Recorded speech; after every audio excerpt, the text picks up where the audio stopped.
paid in full and your score didn't move? You probably paid after the wrong date. Most cards report around the statement closing date.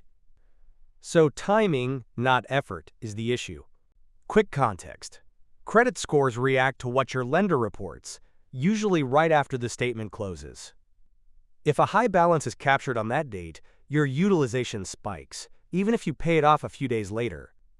That's why timing your payment before the closing date makes the score more responsive. Here's the key. Lenders usually report your balance around the statement closing date, not the due date. If you wait until after the statement closes, a higher balance is already captured for that cycle. The fix is simple. Identify the closing date on your statement and make your payment a few days before it. That's how you reduce the balance that gets reported. On this sample statement, the closing date is the snapshot day. Below it, you'll also see the next cycle range and the next closing date. Think of these blue boxes as a calendar. The snapshot happens first, the bill is due later. Closing date ends the billing cycle. The payment due date is later, often next month, thanks to the grace period. They can appear in different places on a statement, but the order and time is always the same. Close first, pay later. This tracker uses one row per card. Each row tracks balance, credit limit, and the statement close date. The KPI panel shows your current aggregate utilization and a what-if field to test a higher limit or a new account. To choose priorities, look at each card's utilization. Aim under 30% when possible and under 10% on at least one active card before the snapshot. Use the what-if additional total limit to model a small limit increase on a clean account. Watch how only the denominator changes. If your spending stays the same, more available credit means lower utilization.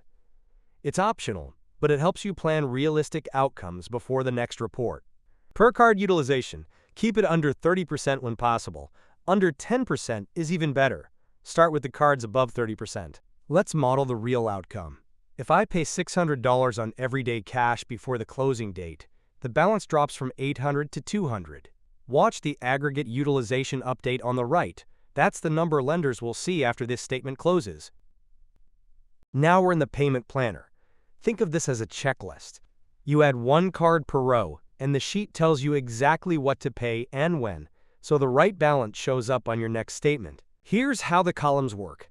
Closing date is the day the lender snapshots your balance. Target percent is the utilization you want that card to report. 10% is a safe default. Payment date is when you'll make the payment, 2 to 4 days before the closing date. Payment needed auto-calculates the dollar amount to hit your target. Status is just, scheduled or not planned, and notes are optional. The box on the right is your dashboard. Total payment needed sums what you plan to pay. Account scheduled shows your progress. Closing in next 7 days tells you which cards you should schedule first. Now schedule payments a few days before each card's closing date. Add the card, the closing date, your target utilization, and a specific payment date. Even a partial payment that drops the statement balance below your target can improve the reported number for that cycle. Prioritize payments on the cards above 30% and the ones closing within the next week. Schedule those payments 2 to 4 days before the closing date so the next statement reports the lower balance.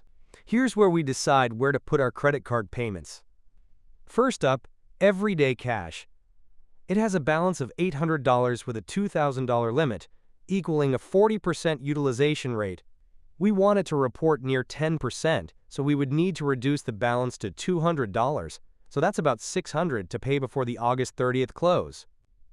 Travel Rewards has a balance of $150 with a $3,000 limit, about 5% utilization already under target, so it doesn't need any additional payment. The store card is at a balance of $25 with a $1,500 limit, around 2% utilization, and we're keeping that tiny balance on purpose. Mechanically, we let that $25 balance show on the statement by not paying it before the closing date. Then after the statement closes, we pay it in full before the due date, so it still reports a small balance and we avoid interest. Quick wrap-up. Set the utilization percentage you are targeting and start the journey toward that goal. You do not need to fix everything in one shot. Use the tracker in the description to record your progress each month. Schedule a payment 2 to 4 days before your closing date, so the statement and your next credit report reflect the number you planned. If you set your target today, tell me the percent you chose in the comments or drop a thumbs up. In the next video, we will cover how to request credit limit increases and how to use the what if tool to preview how those changes can reduce your utilization.